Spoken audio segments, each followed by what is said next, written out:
Welcome to our channel. నేను మీ master Durga Prasad. ఈ రోజు మనతో పాటు కుండబద్దులు గౌతమ్ గారు ఉన్నారు. సార్ నమస్కారం సార్. నమస్తే అండి దుర్గా ప్రసాద్ గారు. సార్ ఇప్పుడు జగన్మోహన్ రెడ్డి గారు చాలా బాధపడ్డారండి మీటింగ్ పెట్టి.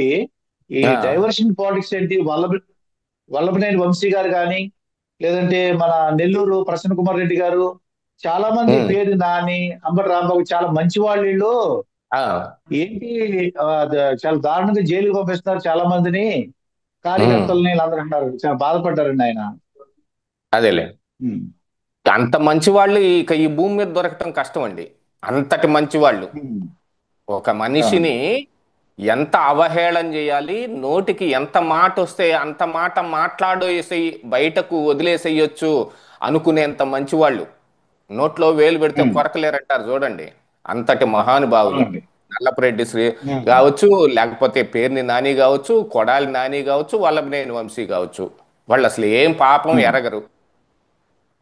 అవునండి. 6 కోట్ల ఉమ్. ఆంధ్రులు చూశారు సార్ వాళ్ళ జీవిత చరిత్ర ఏమిటి, వాళ్ళ నోటి ఉమ్. దురుసు ఎలా ఉంది అనేది. ఇంకా జగన్మోహన్ రెడ్డి గారు అవును. ఎక్కడున్నారు? ఆయనది మన లోకం కాదనుకుంటా బహుశా. ఉమ్. ఉమ్. ఆయన ఈ లోకానికి సంబంధించిన వ్యక్తి కాదనుకుంటా. ఏదో యమగోళ అని ఒక సినిమా ఉంటుంది చూడండి పాతకి. ఉమ్. అందులో యమపురి నుంచి చ- యమధర్మరాజు చిత్రగుప్తుడు ఇద్దరు వస్తారు. వచ్చి అక్కడ ఇక్కడ తిరుగుతూ ఓ హోటల్ రూమ్ లో ఉంటే అక్కడ ఏదో రైడింగ్ జరిగితే ఒక వేశ్య ఆ ఉమ్. పక్క రూమ్ నుంచి వీళ్ళ రూమ్ లోకి వచ్చి పడుకుంటే వీళ్ళని పోలీసులు అరెస్ట్ చేస్తారు. అప్పుడు చిత్రగుప్తుడు ఉమ్. చెబుతాడండి ఒక మాట. అయ్యా మాది ఉమ్. ఈ లోకం కాదు, మీరు మాకు ఇక్కడ పద్ధతులు అవి తెలియవు, మీరు వదిలేశారంటే మేము మా లోకం వెళ్ళిపోతామని. అలాగా ఉమ్. ఈయన ఒక మాయా లోకంలో ఉమ్. బ్రతుకుతున్నాడు జగన్మోహన్ రెడ్డి గారు. ఉమ్. అలాగనే ఆదుకోవాలి. వల్లభనేని వంశీ గురించి ఎవరికి తెలియదండి? మొన్న ఉమ్. ఆయన జైల్లో ఉత్తి పుణ్యానికి ఉన్నాడా? ఆయన ఉమ్. అక్రమ మైనింగ్ చేయలేదా? ఆయన దొంగ ఇళ్ల పట్టాలు పంచలేదా? అసలు ఆ దొంగ ఇళ్ల పట్టాలు కేసు పెట్టింది ఎవరండి? జగన్మోహన్ రెడ్డి కాదు. ఇది అవును. వైఎస్ఆర్ కాంగ్రెస్ ఉమ్. పార్టీలోకి వచ్చినాక చేశాడు అనుకుంటున్నారేమో. కాదండి.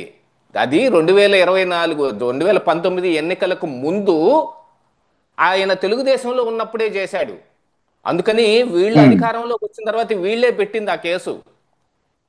కాకపోతే ఉమ్. అన్ఫార్చునేట్లీ ఆయన అటు నుంచి ఇటు మారిపోవటం మూలాన ఎక్కడ వేసిన గొంగళి అక్కడే ఉందన్నట్టు ఎక్కడ వేసిన కేసు అక్కడే ఉండిపోవటం మూలాన అది ఇప్పుడు వీళ్ళకి ఆయుధంగా వచ్చింది. అప్పుడు అంత ఉమ్. మంచివాడైతే జగన్మోహన్ రెడ్డి ఎందుకు పెట్టాడండి కేసు వల్లభనేని వంశీ మీద? ఉమ్. ఆ కేసునే ఇప్పుడు తిరగదవ్వారు. ఇక ఈయన ఇప్పుడు జైలుకి వెళ్ళి చెప్పాడు కదా. ఇవ ఉమ్. చంద్రబాబు నాయుడు నారా లోకేష్ కంటే వల్లభనేని వంశీ చాలా అందంగా ఉన్నాడని జైల్లో పెట్టించారని. ఉమ్. ఆ అందం కూడా ఉమ్. ఉత్తి మటుమాయం అని చెప్పి మరి వల్లభనేని వంశీ ప్రూవ్ చేశాడుగా. ఏం లేదు అక్కడ, లోపలంతా డొల్లే డొల్ల. ఉమ్. ఆ జుట్టుకి రంగేయటం మానేస్తే, ఆ మేకప్లు ఉమ్. వేయటం మానేస్తే అసలైన వల్లభనేని ఉమ్. వంశీ ఏమిటనేది బయటకు కనపడింది కదా, మనందరం చూసాం కదా. అవునండి. అది ఉమ్. ఇంకా అంత ఉమ్. అందం తట్టుకోలేక లోపలికి పంపించారండి. ఇంకా ఉమ్. కొడాలి నాని గాని నల్లపురెడ్డి గాని, మొన్న నల్లపురెడ్డి మాట్లాడిన మాటలు ఏంటండి? సభ్య సమాజం యాక్సెప్ట్ చేయగలిగే మాటలేనా? అసలు అదే మాటే కదా. అలాంటి ఉమ్. దరిదాపుగా అంతకి దగ్గరగా ఉండే మాటలు కూడా కాదనుకుంటాను, అందుకంటే తక్కువగా ఉండే మాటలే. మరి ఆ టీడీపీ ఉమ్. ఐటీడీపీ కుర్రాడు మాట్లాడాడని చెబితే, మా గోరంట్ల ఉమ్. మాధవ్ ఎక్కడో అనంతపూర్లో ఉండేవాడు, హిందూపూర్ నుంచి మంగళగిరి దాకా వచ్చి ఇక్కడ ఆ కోదాడ దగ్గర నుంచి ఇటువైపు నుంచి తీసుకొస్తున్నారు ఆ కిరణ్ కుమార్ అని తెలిసి కారు ఎదుసుకుని ఎదురెళ్ళి ఉమ్. కొట్టబోయాడు కదండి. అవునండి. నల్లపురెడ్డి మాట్లాడిన మాట కంటే ఇంకా చిన్న మాట అది. ఉమ్. అది ఇప్పుడు వాటన్నిటిని గుర్తు చేసుకోవటం అనవసరంలే గాని, ఈయన మాట్లాడిన మాట ఇప్పుడు చివిరెడ్డి భాస్కర్ రెడ్డి గారు, తర్వాత మిథున్ రెడ్డి గారు, వీళ్ళందరూ కూడా చాలా మంచి వాళ్ళని చెప్తున్నారండి. అవునండి, చాలా మంచి వాళ్ళు. ఎంత మంచి వాళ్ళు ఉమ్. అంటే ఉన్న సొమ్మంతటిని వాళ్ళే పోగేసుకోవటం, జగన్మోహన్ రెడ్డికి పోగేసేయటం. అంతకు తప్ప వేరే ఏ పాపం ఎరగరు వాళ్ళు. ఉమ్. ఆయన అబ్స్కాండ్ కాబోయాడండి. ఆయన మీద సరే ఓకే. ప్రభుత్వం కుట్రపూరితంగా ఒక కేసు పెట్టింది అనుకున్నాం, లుకౌట్ నోటీస్ ఇచ్చింది అనుకున్నాం. ఏ పాపం మీరు ఉమ్. ఎరక్కపోతే ఎందుకు పారిపోయేది? ఆయన బెంగళూరు ఉమ్. ఎయిర్పోర్ట్ లో లుకౌట్ నోటీసు ఉండటం మూలాన చెవిరెడ్డి భాస్కర్ రెడ్డి బయటపడ్డాడు. లేకపోతే ఉమ్. దొరికేవాడా? అవునండి. కొలంబో ఉమ్. వెళ్తే ఇంక అటు నుంచి ఎటైనా వెళ్ళిపోవచ్చు. విచిత్రమైన విషయం ఏంటంటే వీళ్ళు మరి బెంగళూరుకి దగ్గరలో ఉంటారు కాబట్టి అటువైపు ట్రావెల్ అవుతున్నారు. చాలా మంది, కొంతమంది ఉమ్, ఇటు చెన్నై వైపుకి ట్రావెల్ అయ్యి తూత్తుక్కుడి ఇటు ఉమ్, సైడ్కి వెళ్ళారనుకోండి, అక్కడ ఉమ్, ప్రైవేట్ బోట్లు ఉంటాయి ఇటు నుంచి శ్రీలంకకు జారేయటానికి. యాక్చువల్గా వాళ్ళు శ్రీలంక నుంచి ఇటువైపుకి ఎక్కువ మందిని జారేస్తుంటారు, ఇల్లీగల్ ఉమ్. ఇమిగ్రేషన్ టైప్ లో. అలాంటి వాళ్ళని ఓకే పట్టుకొని అండి. వెళ్ళిపోయే వాళ్ళు చాలా మంది ఉన్నారు. ఇంకా వీళ్ళు అంత ఉమ్, ముదరలేదేమో, అమాయకులు కదా, అంత ముదురు ఉండరు. ఉమ్, అందుకని ఉమ్, ఎయిర్పోర్ట్కి వెళ్ళి ఆడ దొరికిపోయారు. చెవిరెడ్డి భాస్కర్ రెడ్డి మొన్న జైల్లో చేసిన యాగి గోల ఏంటండి? ఉమ్. బయటకు వచ్చి ప్రెస్ ముందు చాలా మాట్లాడాడు, అది తీసేయండి. సరే, ప్రెస్ అవునండి. చూసినప్పుడు మనం ఏదో సాప శుద్ధులం, గంగాజనం పులీతులం అని చెప్పుకోవటానికి ఒక పని చేస్తారనుకోవచ్చు. జైల్లో కూడా ఎలా ఉమ్, పడితే అలా పచారులు చేస్తూ తనంతట తానే స్వయంగా కిచెన్లోకి వెళ్ళిపోయి ప్లేట్ తీసుకొని అన్నం ఉమ్, పెట్టుకొని తింటా, ఏమిటండి ఇదిగో ఈ ఉమ్, బ్యాడ్ బిహేవియర్, ఇది జైలు రూల్స్ కి విరుద్ధం, మిమ్మల్ని ఉమ్, అసలు ఈ కటకటాలు ఉన్న సెల్లో పెట్టి తాళం వేయాల్సి ఉంటే జాగ్రత్త అంటే, నువ్వెవడరా నాకు చెప్పేది? ఉమ్, మా మామ ఉన్నాడు, నేను ఎవరో తెలుసా, మా మామని పిలిచానంటే అనంటే ఆ తర్వాత రోజు సాయంత్రానికి ఆ మామ వచ్చాడు ఉమ్, జైలుకి వచ్చి, నీకు నాకు ఏమన్నా ఉమ్, ఫ్రెండ్షిప్ ఉంటే అది మనం బయట చూసుకుందాం, జైల్లో కాదు. నా పేరు పదే పదే ఎత్తావనుకో, ఇక నేను కూడా రావటం ఉమ్, మానేస్తాను, ఇక నీకు నాకు ఫ్రెండ్షిప్ కట్టు, ఇక నేనేం చెయ్యలేను, ఇక్కడ అలా చెయ్యకూడదు అని ఉమ్, చెబితే అప్పటి నుంచి ఆయన ఉమ్, మర్యాద పూర్వకంగా ఉన్నాడు. లేకపోతే ఆ, ఈ కారిడార్లు ఎమ్మట పచార్లు చేసుకుంటా ఏదో సొంత ఇంట్లో ఆయన రిమాండ్ ఖైదీలాగా ప్రవర్తించట్లా, సొంత ఇంట్లో బెడ్రూమ్ ఉమ్, లోంచి బాల్కనీలోకి వచ్చినట్టు ప్రవర్తిస్తున్నాడు. ఉమ్, ఈ బిహేవియర్ అంతటిని ఏమంటారండి? ఒక మంచి వ్యక్తికి ఎవడైనా ఒకడికి జైల్లో పడితే ఏమవుతాడు? ఫస్ట్ ఆత్మక్షోభకు గురవుతాడు. వీళ్ళకి ఏదండి క్షోభ అవును. ఎక్కడ కనపడుతుంది? వల్లభనేని వంశీ ఉమ్, ఏమో నాకు ఆరోగ్యం బాగలేదు, ఆ కారణం మీద బెయిల్ తీసుకోవచ్చు అని చెప్పి అడ్డమైన నాటకాలు ఆడాడు. ఆయుష్ ఉమ్, హాస్పిటల్లో టెస్టులు చేస్తే హాస్పిటల్ మీద కూడా నిందేశాడు, వీళ్ళు దాకా అసలు ఏం చేయలేదు ఉమ్, అని చెప్పి. మరి ఇప్పుడు బయటకు వచ్చాడుగా, బెయిల్ వచ్చి చాలా రోజులు అవునండి. అవుతుందిగా, ఏ హాస్పిటల్లో ఉమ్, చేరి వైద్యం చేయించుకున్నాడు చెప్పండి? ఎక్కడా ఉమ్, లేదు. అసలు ఏదైనా ఉంటే కదా అవునండి. చిన్నపాటి కొద్దిపాటి ఉమ్, ప్రాబ్లమే తప్ప వేరే ఉమ్, ప్రాబ్లం ఏం లేదు. అందుకని ఆయన ఏ హాస్పిటల్లో జాయిన్ అవ్వలేదు. ఇంకా ఈరోజు 17వ తారీఖు అనుకుంటా, ఈ రోజు సుప్రీం కోర్టులో ఆయన బెయిల్ ఆ, తిరస్కరణ, అది హైకోర్టు ఇచ్చిన బెయిల్ మీద దాన్ని క్యాన్సిల్ చేయమని ఏపీ ప్రభుత్వం సుప్రీం కోర్టుకి వెళ్ళింది. అది ఈ రోజుకు వాయిదా ఉంది. ఎందుకంటే గతంలో అవునండి. రెండు కేసులు వెళ్ళినాయి. ఒక కేసునైతే నిర్ద్వందంగా ఉమ్, తోసిపుచ్చారు. ఇది ఈ ఇళ్ల ఉమ్, పట్టాల దీంట్లో ఇచ్చిన దీనికి ఈ కేసులో బెయిల్ అనుకుంటాను. ఇది యాక్చువల్గా ఇప్పుడు అక్కడ హీరింగ్ జరగాలి ఇవాళ. మరి ఈ రోజు ఉమ్, ఏమైందో ఉమ్, చూడాలి ఉమ్, వల్లభనేని వంశీ పరిస్థితి. అందుకోసం ఇంకా ఆయన ఉమ్, ఇంట్లోనే ఉన్నాడు. లేకపోతే వీళ్ళకి అవునండి. సిగ్గు, వెరపు, లజ్జ ఇలాంటి మాటలు కొన్ని ఉంటాయండి. ఉమ్, ఇది ఉమ్, ఆడవాళ్ళకే కాదు, మగవాళ్ళకి కూడా వర్తిస్తాయి.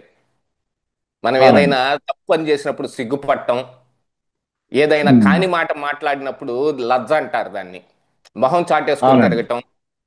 వెర్రపు ఉమ్, అంటారు. వెర్రపు అంటే అయ్యో నేను ఉమ్, తప్పు చేశానేమో అని ఒక ఆత్మన్యూనత భావం మదిలోకి వచ్చి వాళ్ళని, అట్లాంటి వాళ్ళని ఉమ్, చూసినప్పుడు కొంచెం సారీ ఫీల్ అయ్యి తలకాయ దించుకుంటారు. వెర్రపు అంటారు దాన్ని. ఉమ్, అవన్నీ ఉమ్. లేవండి. ఓకే. అవన్నీ మానేసిన తర్వాత వైఎస్ఆర్ కాంగ్రెస్ పార్టీలో పెద్ద నాయకులు అవుతారు. ఇది గుర్తుపెట్టుకోవాలి ఎవరైనా సరే. ఆ ఓకే. పార్టీలోకి ఓకే అండి. వెళ్ళదలుచుకుని ఎవరన్నా అనుకుంటుంటే వాళ్ళు ఫస్ట్ ఉమ్, ఇవన్నిటిని వదిలేసుకోవాలి. ఓకే. లేకపోతే జగన్మోహన్ రెడ్డి దృష్టిలో పట్టం కష్టం. ఇలా చేస్తేనే ఉమ్, ఆయన దృష్టిలో అమాయకుడు. పిన్నెల్లి ఉమ్, రామకృష్ణారెడ్డి ఈవీఎం ఎందుకు పగలగొట్టాడండి? అవునండి. ఆ ఉమ్, కేసు ఇంకా ఎందుకు తేలదండి? ఎలక్షన్ కమిషన్ ఎందుకు సీరియస్ గా ఉమ్, తీసుకోదండి? ఉమ్. వీళ్ళందరికీ మళ్ళీ జగన్మోహన్ రెడ్డి పైనుంచి కాపాడటానికి ఆయనతోటి అవసరం ఉన్న వ్యక్తుల్ని మళ్ళీ కొంచెం కేంద్రం నుంచి మేనేజ్ చేసుకుంటాడు. గౌతమ్ గారు, ఇది చెప్పండి. ఏంటంటే 3 సంవత్సరాలు కళ్ళు మూసుకుంటే మేమే వచ్చేస్తాం అని చెప్తున్నారండి. అవునండి, కళ్ళు మూసుకుంటే పిల్లి పాలు తాగుతా కూడా కళ్ళు మూసుకుంటుందంట, నన్ను ఎవ్వరు చూడలేదు అనుకుంటుందిట. జగన్మోహన్ రెడ్డి గారి ఉమ్, పరిస్థితి కూడా అలాగనే ఉంది. కళ్ళు మూసుకోమనండి, 3 సంవత్సరాల ఉమ్, తర్వాత తిరిగి వస్తారు రారు అనేది తెలుస్తుంది. ఇలాంటి పరిస్థితుల్లో ప్రస్తుతం నడుస్తున్న ఈ పోకడ ప్రకారంగా వైఎస్ఆర్ కాంగ్రెస్ ఉమ్, పార్టీ నాయకులు ప్రజల్లో ఒక భరోసా తీసుకురావాల్సింది. విపక్ష నాయకులు ఎవరైనా సరే ప్రజల్లో ఒక భరోసా తీసుకొస్తారు. ఎందుకంటే వాళ్ళ చేతిలో అధికారం ఏమి ఉండదు. అధికారంలో ఉన్న పార్టీలు అవునండి. అధికారాన్ని ఉపయోగించుకుంటాయి, కానీ విపక్షాలు అధికారం ఉండదు. వాళ్ళు ఏ ఒక్క మంచి ఉమ్, పని కూడా ప్రభుత్వం ద్వారా చేయలేరు. ఏదన్నా ఉంటే వాళ్ళ జేబులో రూపాయి ఉమ్, తీసేయాలి, అదేమో చట్టవిరుద్ధం. ఉమ్, ఇలాంటి వాటన్నిటి వాళ్ళు వాళ్ళు ఏం చేస్తారు, ఒక భరోసా కల్పిస్తారు. మీకేం పర్వాలేదు, ఇప్పుడు ఉమ్, ఉన్నోళ్ళు మీకేం చెయ్యకపోయినా కానీ మేము తిరిగి వచ్చిన తరువాత ఏదో ఒకటి చేస్తామని. కానీ జగన్మోహన్ రెడ్డి ఉమ్, భరోసా ఏం కల్పిస్తున్నాడండి? నేను వచ్చానంటేనా అవునండి. పోలీసులు బట్టలు ఉడదీస్తా, నేను ఉమ్, వచ్చానంటేనా మా వైసీపీ గోండాలని ఎవ్వరు ఆపరు, ఇంకా వాళ్ళకి చర్నాకోలు ఇచ్చి మేము అందరి మీద దోల్తాం. చంద్రబాబు నాయుడు మీద ఉమ్, దోల్తారు, నారా లోకేష్ మీద దోల్తారు, అది తర్వాత సంగతి. వాళ్ళు ఆ తర్వాత ఉమ్, అంత సరే వాళ్ళిద్దరు పారిపోతారు అనుకుందామండి. ఆ తర్వాత ఎవరి మీద పడతారు? ఉమ్, అచ్చోసిన ఆంబోతుల్లాగా ఊరి మీద పడతారు. జగన్ ఉమ్, 1.0లో కూడా అలా అచ్చోసిన ఆంబోతుల్లాగా ఊరి మీద పట్టం మూలానే ఇప్పుడు ఈ పరిస్థితి వచ్చింది ఉమ్, జగన్మోహన్ రెడ్డికి.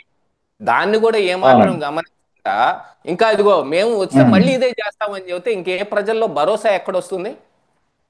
ఇక ఉమ్, తిరిగి మళ్ళీ ఆయన 3 సంవత్సరాల తర్వాత ఎలా వస్తాడు? ఉమ్, ప్రజల్లో కనీసం గోముఖ వ్యాఘ్రం అంటారు చూడండి, పులి ఆ, ఈ అవునండి. ఆవు వేషం వేసుకొని వస్తుందట. అలాంటి వేషం అన్నా ఉమ్, వెయ్యాలి. లేదు, వీళ్ళు ఓపెన్ గానే ఉన్నారు. మేము పులులమే, మేము అవునండి. గాండ్రిస్తాం, వస్తే మిమ్మల్ని మింగేస్తామని చెప్తూ ఉన్నారు. ఇక ప్రజలు ఎలా ఉమ్. తీసుకుంటారనేది ఇంకా వాళ్ళ ఇష్టం. ఇంకా గౌతమ్ గారు, ఇప్పుడు పోలీస్ ఆఫీసర్ సిద్ధార్థ్ కౌశల్ తర్వాత వాళ్ళందరూ కూడా రాజీనామా చేశారు, బాధలు భరించలేక అంటున్నాడండి ఆయన. అవునండి, ఈ డిఐజీలు మొత్తం మాఫియా డాన్లు లాగా తయారయ్యారు. వీళ్ళే వసూళ్లు ఉమ్, చేసి, మరి ఎక్కడ వసూళ్లు చేస్తున్నారో తెలియదు, వసూళ్లు చేసి ఎమ్మెల్యేలకు ఇస్తున్నారు.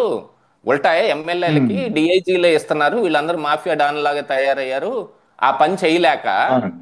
సిద్ధార్థ కౌశల్ లాంటి ఉమ్, వాళ్ళందరూ ఏ, రాజీనామా చేసి వెళ్ళారంటే, మరి సిద్ధార్థ కౌశల్ డైరెక్ట్ గానే ఆయన ఇచ్చాడు కదండి. రాజీనామా చేసిన తర్వాత ఈ పోలీసులతో ఆయనకి సంబంధం ఉండదు. పోనీ ఈ ఉమ్, స్టేట్ వాడు ఇక్కడే బతకాలి అని అంటే ఆయన్ని ఇక్కడ ఇబ్బంది పెడతారు ఈ పోలీసులు అనుకోవచ్చు. ఆయన వేరే స్టేట్ వాడు, అక్కడికి వెళ్ళిపోతాడు. ఆయన వేరే ప్లాన్లు కూడా ఉమ్, వేసుకున్నాడు.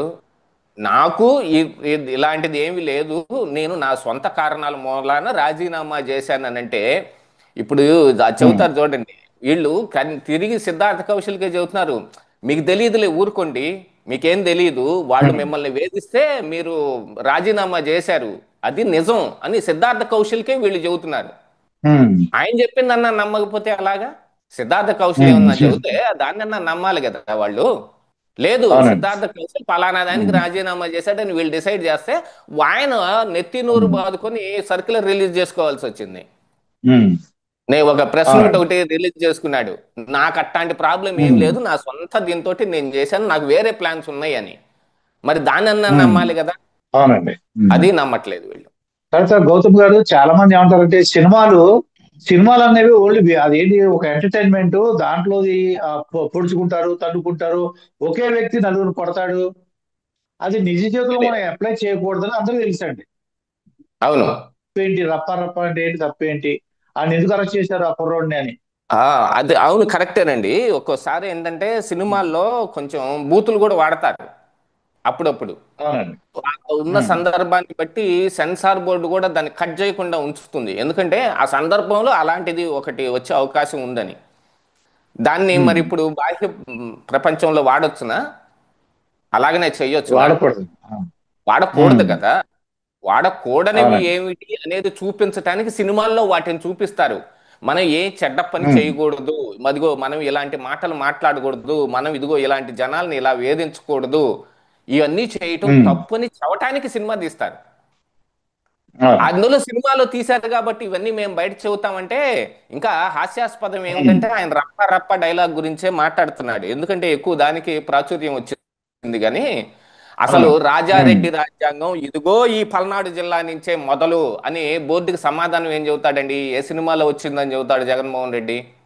ఉమ్, ఎదురి అవునండి. అడ్డం ఎవరు వచ్చినా తొక్కుకుంటానే పోతాం. పొదిల్లోనూ ఆ ఉమ్, ఆ ప్లకార్డు పట్టుకున్నారు, మొన్న రెంటపాళ్లలోనూ అదే ప్లకార్డు పట్టుకున్నాడు. అది ఏ సినిమాలో మాట? ఉమ్, దాన్ని ఎందుకు పట్టుకున్నారు? ఉమ్, ఏమిటి దాని వెనకున్న ఉద్దేశం? ఎప్పుడు అవునండి. ఉద్దేశమే కదా మెయిన్. రప్ప రప్ప ఉమ్, ఏటపోతు తలకాయలు నరికినట్టు గంగమ్మ జాతరలో నరుకుతాం. ఇది ఇట్లాంటి డైలాగు మరి ఆ సినిమాలో ఉంది అని అంటే అదే ఎందుకు వచ్చింది? ఉమ్, ఆ సినిమాలో ఇంకా చాలా డైలాగులు ఉన్నాయిగా, ఉమ్, వాటన్నిటిని ఎందుకు మర్చిపోయారు? ఎందుకంటే ఇంకా అవునండి. పెద్ద ఫేమస్ డైలాగులు కూడా ఉన్నాయి కదా. ఉమ్, ఈ సందర్భానికి ఇది పనికొస్తుందని వాడు పట్టుకొచ్చాడు అని అంటే ఈ సందర్భం ఏ సందర్భం? ఈ సందర్భంలో ఆ ఉమ్, సందర్భాన్ని ఆలో వాడిన మాటని తీసుకో రావాల్సిన అవసరం ఏమొస్తుంది? అక్కడే అవునండి. వస్తుంది తేడా ఉమ్, మొత్తం. పెళ్ళి ఉమ్, కళ్ళు మూసుకొని పాలు తాగుతూ తనని ఎవరు చూడలేదు అనుకున్నట్టు మనం వెనకాల ఉమ్, జరుగుతున్న విషయాలు మొత్తం ఫుల్లుగా ఓపెన్ అయిపోయిన తర్వాత కూడా అబ్బెబ్బే ఆడేం జరగట్లేదండి అని వచ్చి ఒక మాట చెబితే ఎంత చండాలంగా ఉంటుందో. నిన్న జగన్మోహన్ రెడ్డి ఉమ్, గారి ప్రెస్ మీట్ కూడా అంతకంటే దరిద్రంగా ఉంది. ఉమ్. ఇక్కడ గౌతమ్ గారు, జగన్మోహన్ రెడ్డి గారు ఇంకోటి విషయం చాలా బాధపడ్డారండి. నేను పొగాకు రైతుల్ని, మామిడి రైతుల్ని, వీళ్ళందరూ కూడా అవును, పలకరించాను, పరామర్శించాను తప్ప, నేను చేసిన తప్ప అని అడుగుతున్నారండి ఆయన. కరెక్టేనండి. పొగాకు రైతుల్ని అసలు ఏ రైతులనైనా సరే లేకపోతే బాధితుల్ని ఎవరినైనా సరే ఉమ్, పరామర్శించడం అది తప్పే కాదు. కానీ ఉమ్, గుంటూరులో మిర్చి యార్డ్లో ఆ రైతుల్ని పరామర్శించడానికి వెళ్ళినప్పుడు మిర్చి టిక్కీలు ఉమ్, దొంగతనం చేయబడ్డాయి. పొగాకు ఉమ్, రైతుల్ని పరామర్శించడానికి పొదిలి వెళ్ళినప్పుడు అక్కడ ఉన్న పొగాకు చెక్కుళ్ళు మొత్తాన్ని తొక్కి అవతల పాడేశారు. తర్వాత ఎందుకు పనికి రాలేదు. ఉమ్, పరామర్శించడానికి ఎంతమంది కావాలండి? ఎంతమంది ఉమ్, కావాలి పరామర్శించడానికి? ఈయన ఉమ్, ఎన్నుకుంటే ఉండే సెక్యూరిటీ చాలు. కాదు, పార్టీలో ఉన్న ముఖ్య నాయకులు చాలు. ఉమ్, ఎందుకండి 10,000 మంది జనం ఎందుకు? 15,000 మంది జనం ఎందుకు? రప్ప రప్ప ప్లకార్డులు ఎందుకు? అవును. సింగయ్యలాగా ఉమ్, మతం చెందాల్సిన అవసరాలు ఏమిటి? ఉమ్, ఈయన ఎక్కడో ఉన్న రెంటపాళ్లలో ఉన్న నాగమల్లేశ్వరరావు విగ్రహావిష్కరణ జరుగుతుంటే ఏటుకూరు రోడ్లో ఉమ్, జనాలు ఎందుకున్నారు? అక్కడ ఈ ప్లకార్డులు ఎందుకున్నాయి? అక్కడ కారు మీదకి ఉమ్, ఎక్కి ఒక వ్యక్తి నాట్యం చేస్తుంటే కళ్ళు కనపడని స్థితిలో డ్రైవర్ ముందుకు తోలుతా ఉంటే సింగయ్య కారు కింద పడితే ఉమ్, పడితే ఎవరు చూడలేని పరిస్థితి ఎందుకు వచ్చింది? ఉమ్, ఎందుకండి? అక్కడి నుంచి డైరెక్ట్గా వెళ్ళిపోవచ్చు అవును. కదా రెంటపాళ్ళకి. ఏటుకూరులో ఎందుకు ఆగాడు? అదంతా ఓ ఉమ్, ప్లాన్ కాబట్టి. మాకు ఓకే అండి. ఇదిగో ఉమ్, ఇంతమంది జనాలు వస్తున్నారని బల ప్రదర్శన చేయదలుచుకున్నాడు. ఇక్కడ అదే బల అంటే ప్రదర్శన ఉద్దేశం వేరు. కనిపిస్తుందా, పరామర్శ కనిపిస్తుందా? ఆ, ఆ అక్కడ బల పరామర్శకి బల ప్రదర్శన వలన. ప్రదర్శనకి ఉన్న తేడాని గమనించుకోవాలి. ఉమ్, దాన్ని బట్టి ఇప్పుడు ఈయన ఆ పని చేయొచ్చునా లేదా నేను నా నా ఉమ్, జీవితంలో నేను ఇంతవరకు మామిడి రైతులు పంట పండిన ఈ మామిడికాయలని రోడ్డు పక్కన ఉమ్, పారబోయటం కానీ రోడ్డు మీద పారబోయటం కానీ నా జీవితంలో చూడలేదండి. పోనీ ఉమ్, జగన్మోహన్ రెడ్డి గారు ఆయన జీవితంలో ఇంతకు ముందు ఎప్పుడైనా చూశారా అని అంటే అడగండి, చెప్పండి. టమాటా ఉమ్, రైతులు పారబోస్తారు, ఇంకా వేరే కాయలు కూడా పారబోయరండి. బెండకాయ, దొండకాయ, ఉల్లిపాయ ఉమ్, ఇలాంటివి కూడా ఏం పారబోయరు. ఎందుకంటే అవి నిలవ ఉంటాయి కొద్దిగా, ఉమ్, కనీసంలో ఉమ్, 2 రోజులు 3 రోజులన్నా నిలవ ఉంటాయి. కానీ ఈ టమాటాలు అలా కాదు, అవును. ఉమ్, కుళ్ళిపోతాయి కాబట్టి, చాలా తొందరగా ఉమ్, పాడైపోతాయి కాబట్టి సాయంత్రం దాకా మార్కెట్లో చూసిన రైతు ఏం చేస్తాడు? గిట్టుబాటు ధర కూడా రాలేదంటే తిరిగి తీసుకెళ్లే ఖర్చులు ఉమ్, కూడా దండగని చెప్పి అక్కడే పారబోసి వెళ్ళిపోతాడు.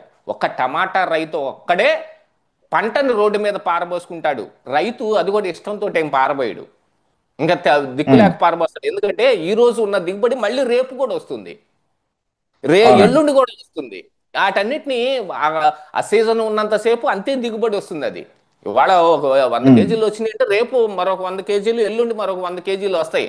మామిడికాయలు అలా ఉమ్, కాదండి, సీజన్ మొత్తం మీద కలిపి అవునండి. వచ్చేది అదే మామిడికాయలు. రోజు రోజుకేం దిగుబడి అవును. రాదు అక్కడ. ఉమ్, అందుకని ఇంతవరకు మామిడి రైతులు రోడ్డు మీద పారబోయంగా ఎవ్వరు చూడలేదండి. ఉమ్, కానీ వీళ్ళకే వస్తుంది ఆలోచన. ఉమ్, అది కూడా జగన్మోహన్ రెడ్డి గారి క్యాన్వాయిని ఆపిపెట్టి మరి ఆడ వెయిట్ చేయండి అవునండి. అని పక్కన నుంచి ఆ ఉమ్, తోటలో నుంచి ఈ ట్రాక్టర్లను తీసుకొచ్చి లోడ్ పైకి ఎత్తుకుంటూ ఉమ్, ఉమ్, దాన్ని అట్లా పారబోసుకుంటా వెళ్తే అరే రే మామిడి ఉమ్, రైతులు పంట అంతా రోడ్డు మీద పారబోసారే అని ఈయన కొంచెం ఆశ్చర్యం వెలిబుచ్చుతాడు. వాళ్ళ మీడియా మొత్తం దాన్ని క్లోజులు కట్ చేసి దాన్ని మొత్తం ప్రచారం చేయాల, రైతులకు అండగా ఉమ్, ఉంటానన్న జగన్మోహన్ రెడ్డి అని. అంతే తప్ప ఉమ్, భౌగోళిక అవునండి. మౌలిక సాంఘిక స్వరూపం ఏది జగన్మోహన్ రెడ్డికి అండ్ పార్టీకి తెలియదు. మామిడి రైతులు అవును. మామిడికాయలు రోడ్డు మీద పారబోయరు. ఉమ్, ఎందుకంటే మామిడి అనేది అదండి. ఒక ప్రీషియస్ ఫ్రూట్ అండి. అది ఎవరికి ఇచ్చినా అవునండి. తీసుకుంటారు. పచ్చి మామిడికాయ ఉమ్, ఇచ్చినా కూడా తీసుకుంటారు. పచ్చి మామిడికాయ దగ్గర అవును. నుంచి బాగా పండు ఉమ్, అయ్యింది దాన్ని జ్యూస్ చేసుకొని తాగేదాకా వాడతారండి మామిడికాయని. అవునండి. ఉమ్. అది అన్ని అయితే అన్ని ఫైనల్ గా కోణాల్లోనూ అన్ని దశల్లోనూ అది పనికొస్తుంది. అయితే ఫైనల్ గా గౌతమ్ గారు, ఈ జగన్మోహన్ రెడ్డి గారి ప్రెస్ మీట్ ఫైనల్ గా ఏం చెప్తారు? ఫైనల్ గా ఇదంతా చూసిన తర్వాత మొత్తం ప్రెస్ అయ్- మీట్ మీద. నాకున్న అభిప్రాయం అయితేనండి, ఆయన విపరీతంగా ఉమ్, ప్రయత్నం చేస్తున్నాడు. అధికార కాంక్షతోటి అసలు ఒళ్ళంతా కాలిపోతుంది ఆయనకి. ఉమ్, ఇమీడియట్ గా రేపు పొద్దున ఎలాగోలా మనకు అధికారం వచ్చేయాలనే ఒక దుగ్ధ ఆయన గుండెల్లో ఉంది. ఆయన మొహంలో ఉమ్, కనిపిస్తుంది అదే. కాకపోతే ఉమ్, ఈ పైకి వచ్చిన ఈ కేసులన్నీ వచ్చి మీద పడుతుంటే ఎప్పుడేం జరుగుతుందో అర్థం కాని పరిస్థితుల్లో మనం ప్రజల్లో ఉమ్, సింపతి గెయిన్ చేయాలి అనే ఒక ఉద్దేశంతో ఆయన బయలుదేరాడు. కాకపోతే అది బూమరాంగ్ ఉమ్, అవుతోంది. యాక్చువల్గా ఆయన ఉమ్, ఎమ్మెచ్యూర్ పొలిటికల్ ఒక పార్టీ ఓనర్ అని చెప్పుకోవాలి అంతే. అంతకు మించి చెప్పుకోవటానికి ఏం లేదు ఆయన గురించి. ఉమ్. అదండి. Thank you serious sir. Politics నమస్కారం సార్. చేస్తారు. ఉమ్, నమస్కారం.